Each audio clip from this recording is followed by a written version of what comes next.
go to church because you have something to do for Jesus.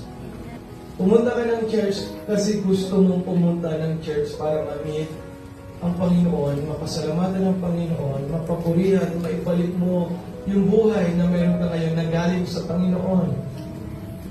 Mas masarap kasi na kahit may problema ka, meron kang Diyos na kinakapitan. Na kahit mabigat ang pinagdadaanan mo, there is a God who help us. Napakabuti ni Yahweh. Pag-ibig niya ay walang hanggan.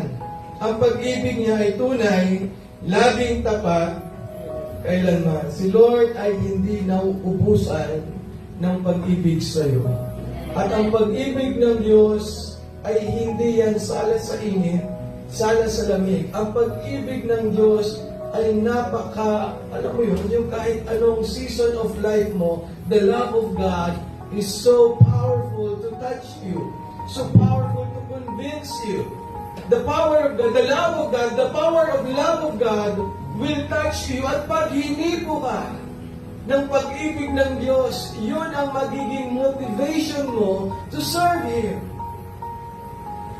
Naglilingkod ka, you go to church motivated by His love.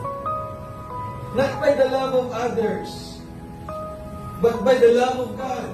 Ako naniniwala ko na pag ang Diyos ang inuna mo, priority mo, pinaglaanan mo, nagsakripisyo ka para sa Kanya, you make a way for Him to serve Him today.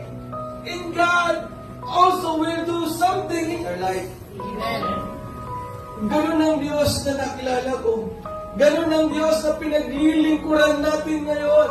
Ang Diyos na nakilala ko ay hindi Kanya pababayaan pag hindi mo rin pinabayaan yung pagmamahal mo sa Kanya.